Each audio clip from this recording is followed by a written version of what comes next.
WBC Middleweight Championship, facing #1 contender Dennis Milton.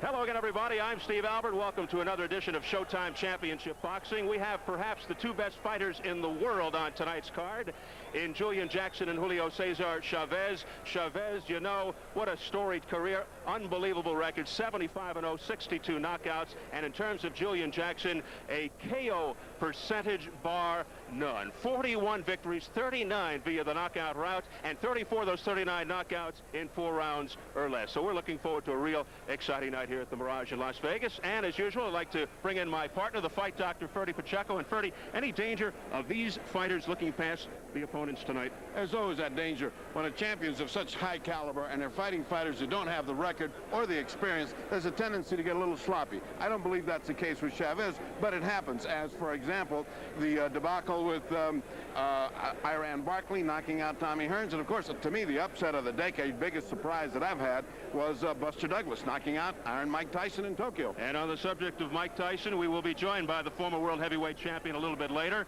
In fact, in just a couple of minutes on this very broadcast. So we are getting set for our first bout of the evening. It is the WBC Middleweight Championship, and let's go behind the scenes and first check out the fighters who are making final preparations. Here is the champion, Julian Jackson of St. Thomas, the Virgin Islands, about to make his first defense. A 3.5 to 1 favorite, started at 9 to 1, went to 2 to 1. The odds dropped, the largest shift in 30 years. Meanwhile, we shift over to the challengers dressing room. Here he is, Dennis Milton of the Bronx, New York, rated #1 by the WBC. Although he's had only 19 pro fights, extensive amateur career, including 4 Golden Gloves titles. Tonight, his first shot at a world title, and I'll tell you, he is most determined to pull off the upset.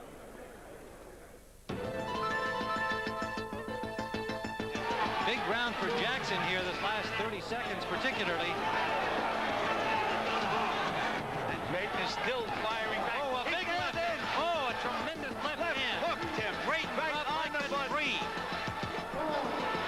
Great drop like a tree. And he is not going to make it up. That's all over. He's trying desperately. Buster Drayton gamely trying to get up with a huge left hand for Julian Jackson. A 3rd round knockout. Whenever I enter the ring, I feel that I'm not going to go the distance. Regardless of what happened, I just feel that the fight will not go the distance. And, you know, I'm not out there to call any rounds, but I'm out there to win the fight. But I believe that whenever I hit my opponent in the right places, he cannot stay up. Jackson possesses a deadly knockout punch and one of boxing's best knockout percentages. His record is an incredible 41-1 with 39 KOs. The only blemish on his record came at the hands of Mike McCallum. It was Jackson's 30th professional fight, but he was not equipped to handle the onslaught of the man they call the body snatcher. McCallum stopped Jackson in the 2nd round and retained the junior middleweight title. It proved to be an expensive but valuable lesson for the knockout artist from St. Thomas. Jackson lost his undefeated status, but gained the experience to become a champion. I went in there and just threw punches without thinking. And I lost in the 2nd round. But I heard him in the 1st round, you know, and he said it was the hardest punch he have ever received from a fighter. And, you know, I've learned from that fight ever since. Julian moves in. Good right hand. Vicious left hook. Another right. And down, going back. He won't get up. I don't think he can. But it looks like he will. All of a sudden, I thought he was out totally. And then he gets to his feet. Mills Lane questioning him, examining him. That was a tough knockdown. And he comes for the kill. Mills will stop it if he doesn't do something quick. That's it. This fight's all over. Mills Lane stops the fight before Beck gets hurt. Julian Jackson is the new WBA World Junior Middleweight Champion. Being a world champion, you know, it really did something to me. My deceased trainer, Willie George, he was the one that instilled that spark in me that I could become a champion, you know, and I dedicated that fight to him. Once he was crowned champion, Julian Jackson ruled the junior middleweight division with iron fists. Even a future world champion like Terry Norris could not withstand the firepower of Jackson.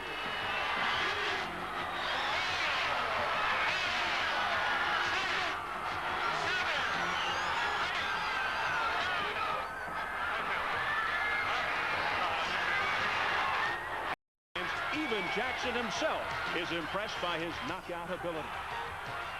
Oh, man, that punch was, I mean, it was right on the button. It was timed beautifully. It was one of my favorite punches, and I looked at it over and over and over. I knew when I hit him, he was out, because whenever I hit my opponent, and I knew that I caught him right, I would just walk away because I feel a shock all the way up to my elbow. And whenever I feel that shock, I know it's over. Jackson relinquished his junior middleweight title and took his knockout punch up to the middleweight division. He floored Harold Graham last year to win the vacant WBC championship. The aftermath of the bout put the new champion's life and career in turmoil. Jackson needed eye surgery to repair both retinas. Even though he had successfully recovered from the operation, the WBC was reluctant to sanction Jackson in the ring. Jackson's doctors responded in writing to the WBC, assuring them Jackson was fit to fight. Being laid up in the hospital and then coming out, and then after I have to be going through this thing with the WBC, I've learned a lot about Julian Jackson, and I've learned that he's a fellow that has a lot of faith. He's a fellow that I believe is one of the greatest champion ever in the boxing. I always told Dan King that he will never find a fighter like me. He will never have a champion like Julian Jackson. I'm not going to give him the reason, you know, I'm not going to tell him why yet, but he's going to find out. This #1 contender is anxious to find out how good Jackson really is. Dennis Milton's desire to fight for the title borders on obsession. My focus is just on Julian Jackson. You know, everything is Julian Jackson. Julian Jackson, Julian Jackson. If you look at the 19 guys that I fought, each and every one of them are bona fide fighters. They're not some Johnny-come-latelys, you know, from somewhere you never heard of and someone you'll never see again after they've gotten beaten. I've fought and beaten quality fighters all throughout my career, my professional career.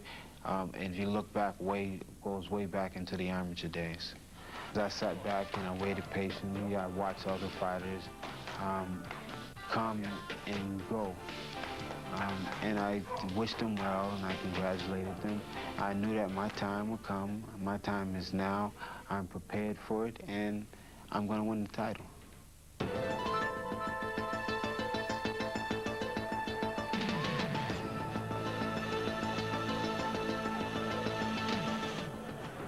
And a look at the challenger, Dennis Milton, who has made his way into the ring for the biggest fight of his professional life, his first world title shot. His list of opponents, with just a few exceptions, will not bowl you over. Only 2 fights in 2 years in 30. Will the quality of opposition and inactivity hurt him? I certainly will. I mean, I certainly would hate to come in and face Julian Jackson with a bunch of ring rust. He's been inactive for 18 months, which gives you, and still rated #1, which gives you some idea of what a haphazard procedure rating fighters is these days. Well, he told us he may be inactive fighting, but he's been sparring with world-class fighters, but you wonder if that is the same thing. And to the champion, Julian Jackson. It's been 10 months since he last fought, winning the vacant WBC middleweight crown from Londoner Harold Graham. He's overcome 1989 surgery for a detached retina and a torn retina. And Ferdy, despite getting a clean bill of health, do the eyes pose a problem?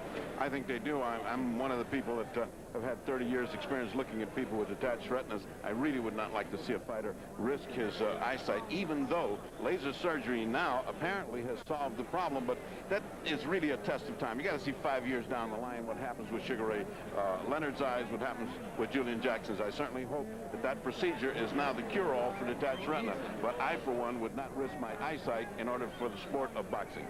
Jackson's had the long layup. He is a KO specialist. He told us he will not be cautious because of the eyes. And Ferdy, he plans to go right at Milton from the first bell. That's the only way he fights. That's the only way he can do it. He's got to forget his eyes and keep on going. There's nothing actually he can do to protect the eyes. That's just part of the sport. You're going to get hit on the face. Let's go to the tail of the tape and see how these two stack up. Julian Jackson turned 31 this past Thursday. Dennis Milton is 30. Jackson a half-inch taller at 5'10½". Both came in just under 160, and the reach almost even, so overall very close, at least numerically. The rules, according to the WBC, a 10-point must system. 3 judges will score the fight. No standing 8 count. No 3 knockdown rule. Only the referee can stop the fight, and a fighter cannot be saved by the bell except in the last round. We are at the Mirage Arena in Las Vegas, getting set for the WBC Middleweight Championship. Let's go to ring announcer Jimmy Lennon Jr. for the official introductions. Ladies and gentlemen, a very good evening to you and welcome to the beautiful Mirage Resort in Las Vegas, Nevada, as Don King Productions and the Mirage, in association with Budweiser, the king of beers, present the first of our two feature bouts of the evening, the WBC Middleweight Championship of the World. This event is sanctioned by the World Boxing Council President Jose Sulaiman and the supervisor Haig Collegiate, along with the Nevada Athletic Commission. Presenting the officials as appointed, judges at ringside, Art Lurie of Las Vegas, also from Las Vegas, Dalby Shirley, and from Sacramento, California, Terry Smith. Now introducing the referee in charge of this bout, Mills Lane. Well, fans, here we go. This feature event is for the WBC Middleweight Championship of the World, scheduled for 12 rounds of boxing. Introducing to you first on my right, the challenger fighting out of the blue corner. He is wearing black and white trunks and fighting out of the Bronx in New York. He weighed in at 159 pounds with a record of 16 wins, 2 losses, and 1 draw. He has 5 wins by way of knockout. He is the #1 middleweight contender by the WBC, and they call him the Magician, Dennis Milton. And his opponent across the ring. On my left, fighting out of the red corner, he enters the ring wearing gold trunks with red trim. He's hailing from St. Thomas in the Virgin Islands, and he weighed in at a ready 158 pounds. His outstanding record includes 41 victories, only 1 defeat, and 39 big wins by way of knockout. He's the former WBA Junior Middleweight Champion, currently the reigning WBC Middleweight Champion of the World, Julian the Hawk Jackson. Once again, here's your referee in charge, Mills Lane, now to give instructions. All right, come on. All right, we've already been through the instructions one time. It is for the championship of the world. Expect a tough, clean fight. Protect yourself at all times. Any questions from the challenger? No questions. Any questions from the champion? Let's get it on. Come on. Yes, the always pointed Mills Lane, who's a district judge out of Reno, as we're getting set for Julian Jackson, his first title defense of the WBC middleweight crown, as he takes on the #1 challenger, Dennis Milton, scheduled for 12. Here we go, round 1. Julian Jackson, the Hawk, the champion, and the gold with the red trim. Dennis Milton, the Magician, the challenger, #1 contender, in the black and white trunks. And Jackson, as he told us, going right at Milton. And Milton looks like he's got the game plan of holding on, and I hope he doesn't think he can do that for 12 rounds. He's got to do a little bit of fighting besides just grabbing him. I asked Milton what he has to do to upset Jackson. He said, my boxing ability and boxing savvy will take care of that. He said Jackson's going out. Jackson told us he doesn't think Milton can withstand the pressure of his punches. Right now he's fighting with a little bit of apprehension, is the Magician.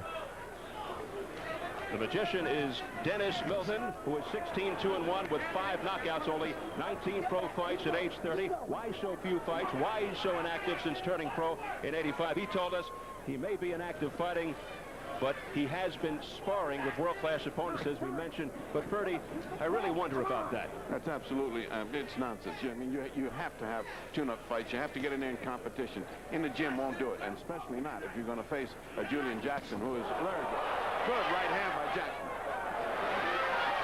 Jackson looking to air it out here in the very first round.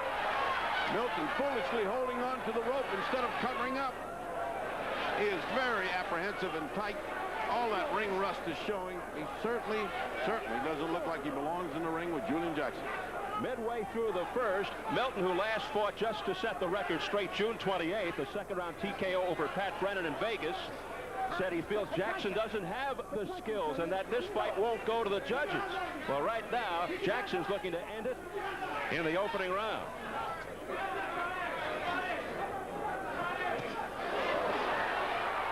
And down goes Milton.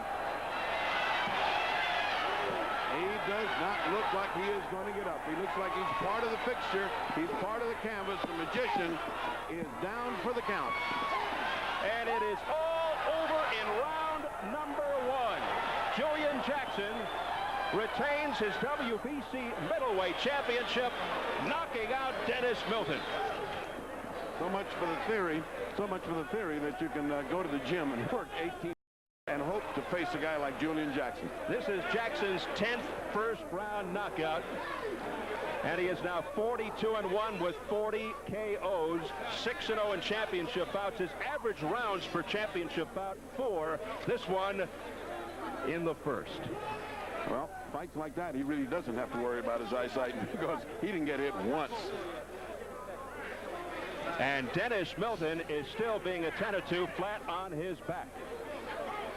Well, the precaution that they take here, and they do in New Jersey and in Florida, many states, is to leave him down, even though his eyes are open and he responds until he's fully clear-headed. Then they sit him up, and then from there they progress to standing. His eyes are open. He seems to be reacting, so it doesn't look like any difficulty there. It's just a resounding knockout. When Julian Jackson knocks you out, he knocks you out. I mean, they could count to 100. And we feel for Dennis Milton right now. Mills Lane is hovering over him to make sure at least he's comfortable. Well, and he's in bad shape, getting up very slowly. The doctor's there, of course. They should not be in a hurry. I mean, there's no point in being in a hurry to make a guy get up. I mean, let him get up when he's nice and relaxed, when you know that he has his senses about him, so he doesn't topple over again or so nothing else happens. Julian, on the other hand, doesn't look like he's even started to sweat right. Milton is on his feet, so thank goodness for that. Now they'll sit him down. Well, when a fighter fights as apprehensively as he has, anything that touches him seems to respond even more. Now let's take a look at that first shot. Boom, that right hand, and you could see the reaction was to fold. I mean, there was just absolutely, and then to grab hold. There was no concept of counter punching here or to protect himself. Now let's take a look from a different view. You see how solid it landed, and how this guy's just so tight. He's just not loose and limber. He doesn't go with a punch. It's just like hitting a bag. Look at it, boom. It's just that's unfortunate. He was too tight. He didn't get a chance to catch himself and start in his own rhythm. It's kind of unfair, but for him, because he just didn't have it to be in there with Julian Jackson. Let's see what happened at the end of the fight when Jackson, was one of the great finishers in boxing, finally puts the quietus on the hapless magician. And there goes Dennis Milton and part of the canvas. Well, the magician pulled a disappearing act here against Julian Jackson. Well, no magic tonight. It was just a straight, hard performance by a really good champion in Julian Jackson. Let's take another look at that. The right hand that lands alongside of his face just short circuits all the neurons, and there is nothing left to keep him standing or in the conscious world. He's knocked out. Julian Jackson's mission to unify the middleweight title after WBA champ Mike McCallum meets IBF champ James Toney in December. McCallum is the only man ever to beat Julian Jackson back in 1986 when they fought for the junior middleweight championship. So let's just hope that the challenger Dennis Milton is okay. Let's get the official word from our ring announcer Jimmy Lennon Jr. Ladies and gentlemen, we have the time. 2 minutes, 10 seconds in round number 1. The winner by way of knockout and still the WBC middleweight champion of the world, Julian the Hawk Jackson. So there you have it. Julian Jackson retaining his WBC middleweight championship, his first title defense.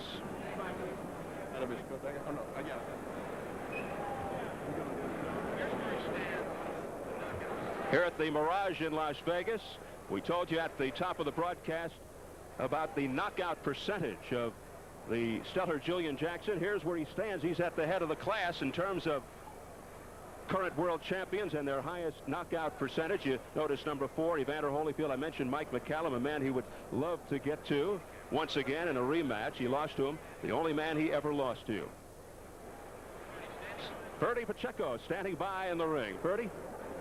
Well, one of the best kept secrets in boxing. You've got this fantastic knockout record. You're a most amazing kind of fighter. When you get people finished, you don't waste time, do you? That's right. Thank you very much. But first of all, let me say, I got to say thanks to my Lord and Jesus, my Savior, Jesus Christ. I dedicate this one to him. And I also just like to thank Dan King. And this fight was dedicated to a good friend of mine that had a severe heart attack, Elroy Tatum. Tatum, this for you. Very good. Now, this has to lead to you fighting the winner of the other 2 champions in order to unify the title under one man. Let's go. I've been waiting for this a long time. McCallum, I'm ready. I've got the experience now. I was green when I met you, but now Julian Jackson is ready to make his fame. You're referring to Mike McCallum, the old beat you. That's right. When he caught you nice and green and fresh, and now you're ready for Mike McCallum specifically? Definitely. I got a whole lot of people out there that is on my list. They call me the Hawk because there's a lot of chicken running from the Hawk. And I want the world to know that Julian Jackson is making his mark in the boxing today. Well, there wasn't too much magic to the magician today. Let's go, Terry Norris. Did you feel that his inexperience and the fact he hadn't fought for 18 months, he looked so cold and he looked so tight. Did you think that made it easier to knock him out? I think Terry Norris was intimidated. Dennis Milton was intimidated because of my record. I saw it in the weigh-in. I saw it at the press conference, and I decided that I'm going to go out and I'm going to attack him. Don, how hard is it to make the elimination batch and him to fight the winner? How hard is that? It's been very hard to get anybody to fight the Hawk. They've all been running away from him and making excuses and acting like they don't want to fight him and act like they do want to fight him but not fighting him. But now he's ready to fight. We're going after everybody out there. I don't care who it is. We're going to take all names and fight. Thank you, man. On Showtime. Thank you. That's Don King. And for a man who has proven to be indeed the Hawk tonight, congratulations. And now back to Steve Albert standing by with Mike Tyson. All right, thanks very much, Ferdy and Julian Jackson. And as promised, here is the former heavyweight champion of the world, Mike Tyson. And Mike, we just saw a sparkling display there by the WBC middleweight champion, Julian Jackson. Aside from Mike Tyson, do you think maybe Jackson has the most devastating punch in boxing today? Well, I'm very impressed. He continues to improve more and more, and he's a 2-time champion and extremely confident. And in that fight with Dennis,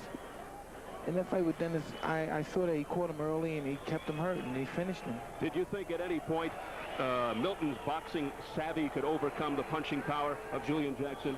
Well, at the point he was moving around, but he didn't appear to seem that he had the firepower to stop him, because as you notice, Julian Jackson was constantly aggressive, and Dennis Milton continued to move around, and he didn't just seem like he was overwhelmed with the pressure. Well, I got to ask you, you've been in the newspapers, just shifting from one gear to another, on the front pages of all the newspapers, but despite everything, are you back here in Las Vegas to stay in preparation for your November 8th World Heavyweight Championship fight against Evander Holyfield? Oh, absolutely, Steve. I'm training, I'm in great shape, and I want my title back. Will anything stand in the way of your attempt to recapture your World Heavyweight title? Nothing at all. I look forward to November 8th, and November 8th will be a big moment in my life when I capture the heavyweight title for the second time. All right, Mike. We were prepared to ask you all kinds of questions about the Jackson-Milton matchup, but instead what we're going to do, because it only went one round, 2:10 of the first round, let's take another look at the replay of that one and only round and have you describe what happened. We'll get Mike Tyson's thoughts here. All right, here's the opening bell. This is the 10th first-round knockout in the career of Julian Jackson. What were you thinking here at the outset? And as you see right here, you see Julian jumping right on Dennis, throwing punches with bad intention, having no respect for Dennis' punching power. And as you see, the first punch he landed, he hit him off the side of the head. I believe off the temple, and he's done 30 right here. And as you see, he's just stalking him, having no respect, being very reluctant about his punching power, his walking in, he's punching to the body, and have no fear, no intimidation at all of Dennis. Mike, how do you think Julian Jackson would do in a rematch with WBA champ Mike McCallum, only this time as middleweights? Well, this will be a very good fight, and people who think Mike McCallum is an old man and washed up are mistaken. Mike is a very experienced fighter, and now, as you know, Julian is experienced also, and he's looking forward for the match. But I'm looking forward to a great match if those two were to meet. Well, McCallum first has to take on James Toney, the IBF champ, in December. We'll see following that if McCallum should emerge victorious, if Jackson can take him on to unify the middleweight title. Meanwhile, here in the first round, Julian Jackson, the Hawk, making quick work. And seeing that Dennis wanted to take the shot and stand, showing his discipline, but it was just too much. It was just too much punching power for him. And the end is near. And you notice he's throwing short punches, which are delivered at least 6 or 7 inches, and those are the punches that have tremendous damage on them. And as I say, Julian's just stalking him, having no respect, not moving in with his jab at all, because I believe he has no respect at all for his punching power.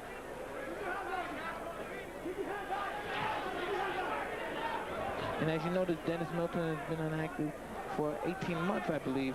And someone that's inactive, you must have ring experience. Training is good, sparring is good, but you must be in the ring among the crowd. The experience of being there fighting among 30,000, 10,000 people is just more the better. Because there's a lot of world champions in the gym. Yeah, we talked about that, and it came to bear here tonight in this fight. Dennis Milton, no match for Julian Jackson, born-again Christian. He led life in the fast lane before discovering Christianity. His brother's a pastor back in the Virgin Islands, and there is Dennis Milton flat on his back. And you know, you hate to see something like that happen because they're both good men, and I knew Dennis for many years back in New York, and just two men giving their best. So you've been watching a replay of the one and only round as Julian Jackson retained his WBC middleweight title. We're here at the beautiful Mirage Arena in Las Vegas, Nevada. And coming up next will be our main event. A lot of fans here for that very reason, to see Julio Cesar Chavez. It is Mexican Independence Day, so I'll tell you, they are doubly excited. Julio Cesar Chavez, the pride of Mexico, quite a hero. There are the many fans. A few even brought their sombreros, getting ready to celebrate. So it's undefeated Julio Cesar Chavez, 75-0, 62 knockouts, out to defend his WBC super lightweight title against former champion Lonnie Smith. And Chavez, a 3-time world champ, tonight his 20th title fight, just moments away from defending his current title, the WBC super lightweight crown. Chavez a 13-1 favorite at last check. Of course, you know he's very active, 75 fights, 75 wins. But let's see what this world champion does in between title defenses while he is on vacation.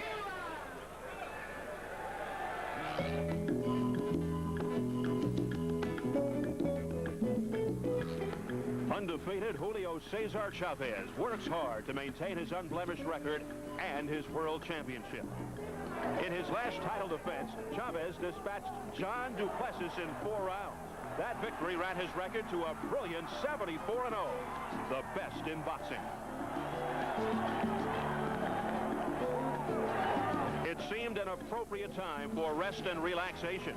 Instead, Chavez had committed to a boxing match that would benefit his countrymen of Mexico.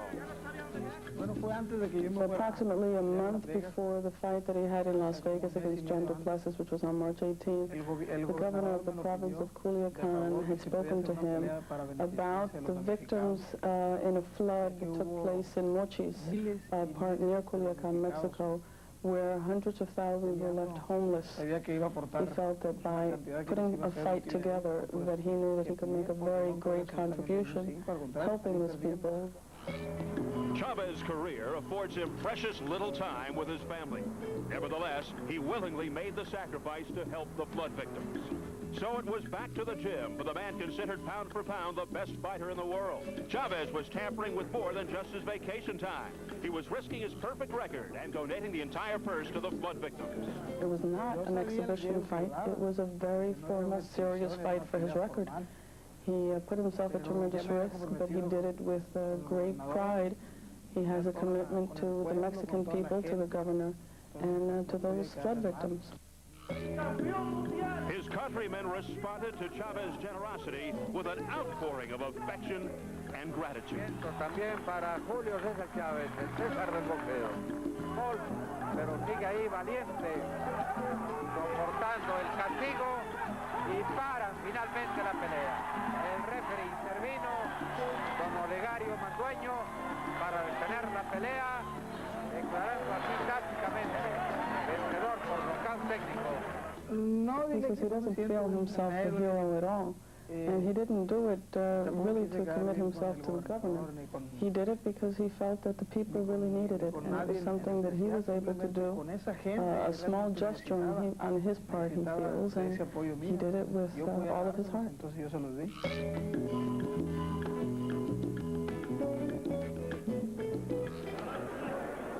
Well, Chávez was scheduled to take on Harold Brazier back on June 28th, but during sparring he suffered a cut to the bridge of his nose requiring 21 stitches, and the fight was canceled. Is that all behind Chávez now, Ferdy? Well, a cut on the bridge of the nose is never behind you. It is healed. It can open again, but it has no factor in the fight. What does have a factor, however, is he sprained his ankle about 6 or 7 days ago. He's got a big knot on there about the size of a lemon, and they've taped it up pretty well. When you're chasing Lonnie Smith and you got a bad ankle, that's not good news. But, you know, great champions find a way to overcome these small obstacles, and Chávez always finds a way to win. All right, he's looking for a win to make it 76-0 here tonight against Lightning Lonnie Smith. And once again, it's time to go back into the locker rooms, and we go backstage into the dressing room of the challenger Smith, who lives in Las Vegas now, originally from Pueblo, Colorado. And while the line forms to the right to get at Chávez, Smith just leapfrogged right through to the front.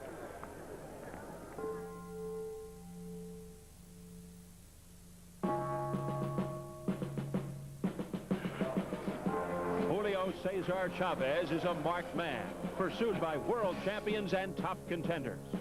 Meldrick Taylor had his chance, but lost in the final round to Chávez.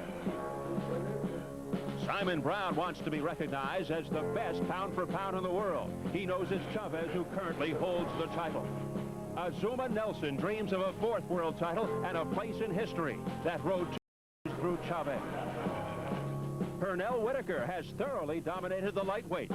His only real challenge is outside the division in Chávez's kingdom. Hector Macho Camacho is no longer an undefeated fighter. A victory over Chávez is the only way for him to regain his former glory. These bounty hunters must wait. Chávez has been called out by Lightning Lonnie Smith, and the challenge has been accepted. He says that Lonnie Smith, for the last year, had been pursuing him, had been constantly, every time that he saw him, would tell him, I want an opportunity, I want a shot at the title. So with everything that occurred, now he has a shot at the title. He says that he and Don King both thought that this was a very good idea because Lonnie is a very formidable opponent, a former world champion who can make a very good fight, that Lonnie says he's going to beat him. He says, well, we have many things yet to see. Lonnie Smith owned the WBC super lightweight title many years before Chávez earned this crown.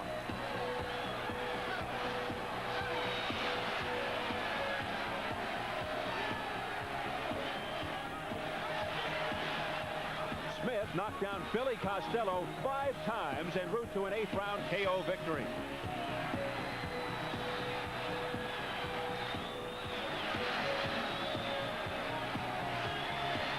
Six years later, Lonnie believes he still has that same old lightning.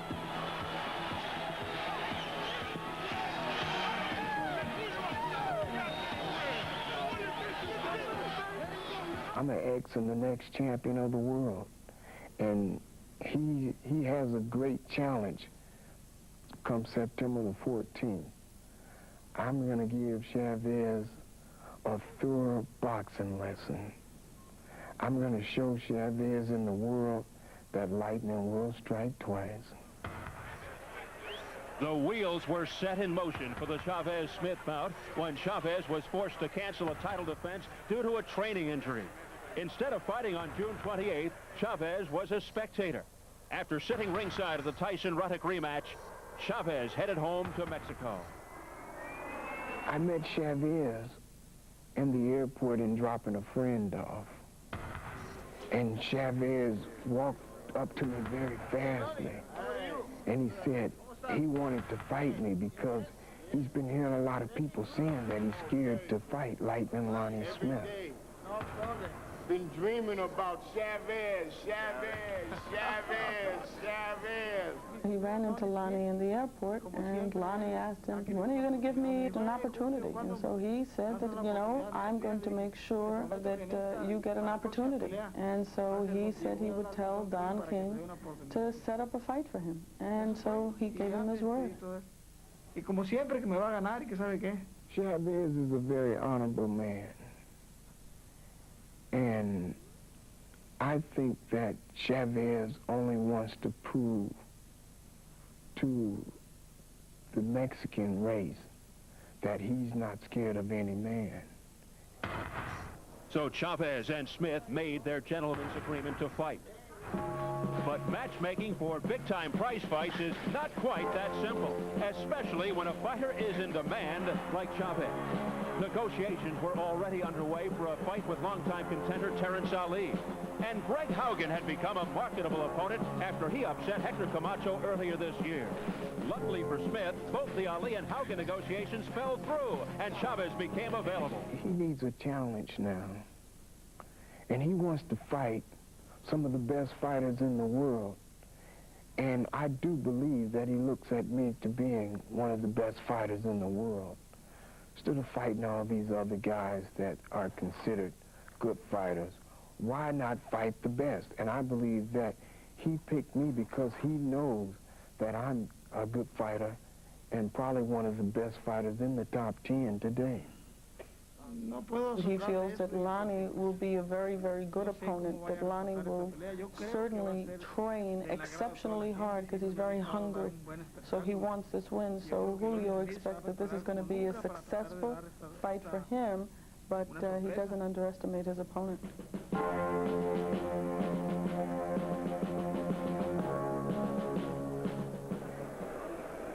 Well, I'm with Lonnie Smith's manager right here to my immediate right, Sterling McPherson, and there's a healthy respect between Chavez and Smith. Why, they even reenacted that airport scene for us for the feature. But Sterling, as we get closer to fight time, is there a growing animosity, particularly from the standpoint of your man? Yes, there is, because Lonnie Smith has been sitting back on watching TV screens for the last 3 years, watching a lot of bums on cable television moving with jet lag speed towards the gaining of a world title, while he's been sitting back moving at horse and buggy pace towards the gaining of a hamburger and a cup of coffee at the lunch counter. He is angry. Now, during the press conference the other day, he actually tried to go for Julio Cesar Chavez, who remained calm, cool, and composed. Was that theatrics, or is there real bad blood there? Well, you know, he feels that Julio Cesar Chavez has been getting away with a whole lot in his career because everyone out there has been intimidated by him. My man ain't afraid of Julio Cesar Chavez. We gonna get that ass tonight. How? We're going to outbox him. We're going to outmaul him in the middle because everybody thinks that Chavez is so much stronger than everybody. He's going to see tonight, lightning will strike. Watch what I tell you. The next world champion, Lightning Lonnie Smith. Get out to the stores and get your KO card. All right. A plug for the cards. Thank you. Thank you, Sterling McPherson, the manager of Lonnie Smith. Let's take a look at the tail of the tape right now. That was very good. Unbelievable. The tail of the tape. Chavez at 29, a year older than Smith. Both are 5'7", both weigh 140, and Smith with a 1-inch reach advantage, so very even on paper. So the rules of the World Boxing Council, 10-point must system with 3 scoring judges, no standing 8 count, 3 knockdown rule not in effect. Only the ref can stop the fight, and a fighter cannot be saved by the bell except in the final round. All right, we were talking about Lonnie Smith with Sterling McPherson. What has happened to this guy, Lonnie Smith, in your opinion, Ferdy? Well, he has nothing to lose tonight. He might as well go out there and bluff him and try to get him mad so that maybe he'll fight a different fight. The only thing is, a great fighter like Chavez approaches each fight exactly alike. It's really business. He breaks a fighter down, and then he destroys him. The wonderful thing that I want the audience is the expert way in which Chavez measures the situation, figures out what the answer is, and then applies the prescription and finishes it off. And to make the situation doubly tough, he's going against this so-called home field advantage many miles away from Chavez's native Mexico. Chavez has the home field advantage. Well, I think they could fight in a vacuum, and it wouldn't make any difference. I mean, the quality of the two fighters is a little bit different. Chavez is the greatest fighter fighting today, in my opinion. He is approaching Joe Louis's great record of 26 consecutive fights without a loss. He's at 20 now. This is his 7th anniversary as a champion. He's magnificent. Doesn't make any difference where they fight. I know you had a chance to talk at length with him the other day.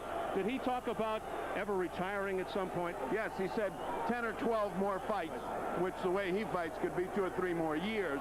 But if he does that, and if he's successful, he will conquer Mount Everest, because Joe Louis's 26 fights seemed impossible for anybody to get to. And you think that swollen ankle will have any kind of effect here? If Lonnie runs an awful lot, yes, it will be a factor in the later rounds. The problem is, I don't think he'll get to the later rounds.